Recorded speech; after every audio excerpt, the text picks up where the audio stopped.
ಇವತ್ತಿನ ದಿವಸ ನಾವು ಸಭೆ ಕರೆದಿರೋ ಉದ್ದೇಶ ಏನು ಅಂತ ಅಂದರೆ, ನಮ್ಮ ಕರ್ನಾಟಕದ ಒಕ್ಕಲಿಗರ ರಾಜ್ಯದ ಒಬ್ಬ ಡಿ ಕೆ ಶಿವಕುಮಾರ್ ಅವರಿಗೆ ದಿನೇ ಅನ್ಯಾಯ ಮಾಡ್ತಾ ಇದ್ದಾರೆ ಅಂತ ಎಲ್ಲ ಕಡೆಯಿಂದಲೂ ಸಹ ಇದಾಗ್ತಾನೆ ಇದೆ. ಏನಕ್ಕೆ ಅಂತ ಅಂದರೆ, ಅವರು 40ರಿಂದ 50 ವರ್ಷಗಳಿಂದಲೂ ಸಹ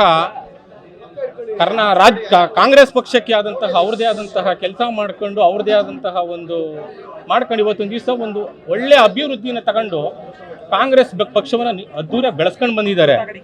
ಆದರೆ ಇವತ್ತೊಂದು ದಿವಸ ಏನಾಗ್ತಾ ಇದೆ ಅಂದರೆ, ಸನ್ಮಾನ್ಯ ನಮ್ಮ ಮುಖ್ಯಮಂತ್ರಿಗಳಾದಂತಹ ಸಿದ್ದರಾಮಯ್ಯನವರು ಹಾಗೂ ಅವರ ಜೊತೆಲಿರುವಂತಹ ಹಲವಾರು ಸಚಿವರುಗಳು ಡಿ ಕೆ ಶಿವಕುಮಾರ್ ಅವ್ರನ್ನ ತುಣಿಬೇಕು ಅಂತ ಉದ್ದೇಶ ಇಟ್ಕೊಂಡೆ ಇವತ್ತೊಂದು ದಿವಸ ಅವರು ಮುಖ್ಯಮಂತ್ರಿ ಕೊಡೋದು ಬೇಡ, ಬೇರೆಯವರು ಮುಖ್ಯಮಂತ್ರಿ ಕೊಡಿ ಅನ್ನೋ ಒಂದು ಇದನ್ನ ಎತ್ತಿ ಕಟ್ಟಿ ಇದು ಮಾಡ್ತಾ ಇದ್ದಾರೆ.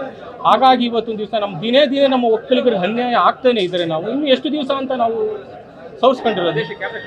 ಹಾಗಾಗಿ ನಾವು ಇವತ್ತು ಈ ಕಾರಣಾಂತರದಿಂದ ನಾವು ಬರೀ ಈಗ ನಾವು ಸಂಜೆ ನಮಗೆ ಎಷ್ಟು ಒಂದು 1 ಅವರಲ್ಲಿ ನಾವು ಬರೀ ನಮ್ಮ ಜನಗಳಿಗೆ, ಒಕ್ಕಲಿಗರ ಜನಾಂಗದ ಜನಗಳಿಗೆ ನಾವು ಕರೆ ಕೊಟ್ಟು ಹಿಂಗೆ ನಮ್ಮ ಡಿ ಕೆ ಶಿವಕುಮಾರ್ ಅವ್ರಿಗೆ ಅನ್ಯಾಯ ಆಗ್ತಾ ಇದೆ, ಎಲ್ಲರೂ ಬನ್ನಿ ಅಂತ ಕರೆದು ಇವತ್ತು ಹೆಚ್ಚು ಕಮ್ಮಿಗೆ 100 ಸಂಖ್ಯೆಯಲ್ಲಿ ಬಂದು ಇಲ್ಲಿ ಆಗಮಿಸಿ ನನಗೆ ಬೆಂಬಲ ಸೂಚಿಸಿದ್ದಾರೆ. ನೀವೇನು ತೀರ್ಮಾನ ತಗೊಂಡ್ರು ನಾವು ಬದ್ಧ ಅಂತ ಎಲ್ಲರೂ ಹೇಳಿದ್ದಾರೆ.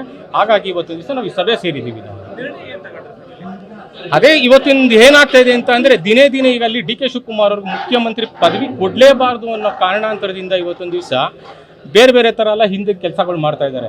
ನಾವು ಏನು ಅಂತ ಅಂದರೆ, ಈಗ ನಾವು ಕೇಂದ್ರದ ವರಿಷ್ಠರಿಗೆ, ಯಾರು ಸೋನಿಯಾ ಗಾಂಧಿಯವರಾಗಿರ್ಬೋದು, ರಾಹುಲ್ ಗಾಂಧಿಯವರಾಗಿರ್ಬೋದು, ಅಥವಾ ಮಲ್ಲಿಕಾರ್ಜುನ್ ಖರ್ಗೆ ಅವರಿಗೆ ನಾವು ಈ ಸಭೆ ಮುಖಾಂತರ ಅವ್ರಿಗೆ ನಾವು ಏನಂತ ಕೇಳ್ತಾ ಇದೀವಿ ಅಂತ ಅಂದರೆ, ಡಿ ಕೆ ಶಿವಕುಮಾರ್ ಅವ್ರಿಗೆ ನೀವು ಮುಖ್ಯಮಂತ್ರಿ ಸ್ಥಾನ ಕೊಡಲಿಲ್ಲ ಅಂತ ಅಂದರೆ, ಮುಂದಿನ ದಿನಗಳಲ್ಲಿ ನೀವು ಒಕ್ಕಲಿಗ ಇವತ್ತು ಬರೀ ಮೈಸೂರು ಅಂತ ಎಲ್ಲ ಹೇಳ್ತಾ ಇಲ್ಲ ನಾನು, ಇಡೀ ಕರ್ನಾಟಕದಾದ್ಯಂತ ಎಲ್ಲೆಲ್ಲಿ ಒಕ್ಕಲಿಗರುಗಳು ಇದ್ದಾರೆ ಅವ್ರು ಎಲ್ಲರ ಮುಂದಿನ ಚುನಾವಣೆಯಲ್ಲಿ 1 ಓಟು ಸಹ ನಾವು ಒಕ್ಕಲಿಗರ 1 ಓಟು ಸಹ ನಿಮ್ಮ ಕಾಂಗ್ರೆಸ್ ಪಕ್ಷಕ್ಕೆ ನಾವು ಕೊಡಲ್ಲ ಅಂತ ನಾವು ಈ ಸಭೆಯಲ್ಲಿ ಎಲ್ಲರೂ ಸಹ ತೀರ್ಮಾನ ಮಾಡಿದ್ವಿ.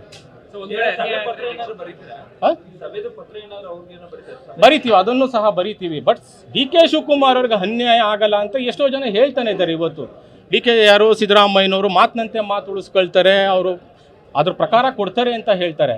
ಆದರೆ ಅವ್ರೇನು ಮಾಡ್ತಾ ಇದ್ದಾರೆ ಅಂದರೆ, ಸ್ವಂತ ಅವ್ರ ಮಗನ್ನೇ ಮುಂದಕ್ಕೆ ಬಿಡ್ತಾ ಇದ್ದಾರೆ. ಯತೀಂದ್ರ ಅವ್ರ ಕೈನಲ್ಲೇ ಮುಂದೆ ಬಿಟ್ಟು ಅವರು ಸತೀಶ್ ಜಾರಕಿಹೊಳಿ ಅವ್ರ ಹೆಸರನ್ನ ಹೇಳಿಸೋದು. ಏಕೆ ಅವತ್ತೊಂದು ದಿವಸ ಚುನಾವಣೆ ಬಂದಾಗ ಡಿ ಕೆ ಶಿವಕುಮಾರ್ ಅವರು 224 ಕ್ಷೇತ್ರದಲ್ಲೂ ಹೋಗಿ ಕ್ಯಾನ್ವಾಸ್ ಮಾಡಿದ್ದಾರೆ.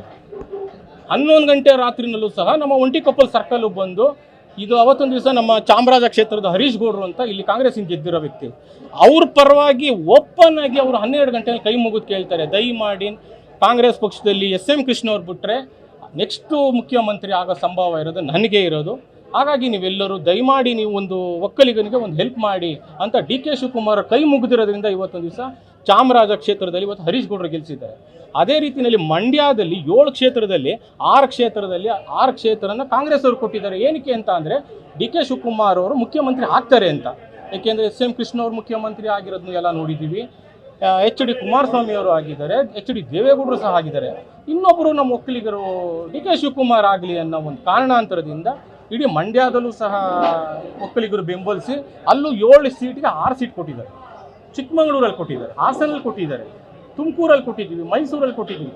ಇಷ್ಟೆಲ್ಲ ನಮ್ಮ ಒಕ್ಕಲಿಗರ ಪ್ರಾಬಲ್ಯ ಮುಂದೆ ಇಟ್ಕೊಂಡು ನಾವು ಇವತ್ತೊಂದು ದಿವಸ ನಮ್ಮ ಒಕ್ಕಲಿಗರ ನಾಯಕರಾಗಿ ಡಿ ಕೆ ಶಿವಕುಮಾರ್ನ ತುಣಿಯೋದಕ್ಕೆ ಪ್ರಯತ್ನ ಪಡ್ತಾವ್ರಲ್ವಾ. ನಾವು ಇನ್ನೂ ಎಷ್ಟು ದಿವಸ ಅಂತ ನಮಗೆ ಕೂತ್ಕೊಳ್ಳೋಕ್ಕಾಗತ್ತೆ? ಮುಂದಿನ ದಿನಗಳೇ ಇನ್ನೂ ಹೋರಾಟ. ನಾವು ಅವ್ರ ಮುಖ್ಯಮಂತ್ರಿ ಸ್ಥಾನ ಕೊಡುವವರೆಗೂ ನಾವು ಇದನ್ನು ಬಿಟ್ಕೊಡಲ್ಲ. ಅವ್ರಿಗೆ ಅಕಸ್ಮಾತ್ ಅವ್ರ ಮುಖ್ಯಮಂತ್ರಿ ಸ್ಥಾನ ಕೊಡಲಿಲ್ಲ ಅಂತ ಪಕ್ಷದಲ್ಲಿ ನಾವು ಇವತ್ತೇನು ನಮಗೆ ನಿರ್ಮಲಾನಂದ ಸ್ವಾಮೀಜಿ ಅವ್ರನ್ನ ಕರೆ ಕೊಟ್ಟಿದ್ದಾರೆ, ಅವರು ನೇತೃತ್ವ, ಅವ್ರ ಮುಂದಾಳತ್ವ ತಗೊಂಡು ಇಡೀ ಕರ್ನಾಟಕದಾದ್ಯಂತ ಒಕ್ಕಲಿಗರು ಎಲ್ಲೆಲ್ಲಿದ್ದೀರಿ ನಾವೇ ಹೋಗ್ತೀವಿ, ಕರೆ ಕೊಡ್ತೀವಿ. ಜೊತೆಯಲ್ಲಿ ಒಕ್ಕಲಿಗರು ಎಲ್ಲೆಲ್ಲಿದ್ದೀರಾ ಎಲ್ಲ ಕಡೆಯಲ್ಲೂ ಕಾಂಗ್ರೆಸ್ಗೆ 1 ಓಟು ನೀವು ಹಾಕಬೇಡಿ ಅಂತ ನಾವೇ ಕರೆ ಕೊಟ್ಟು ಮುಂದೊಂದು ದಿನಗಳಲ್ಲಿ ಜೋರಾಗಿ ಚಳುವಳಿ ಮಾಡ್ತೀವಿ ನಾವು.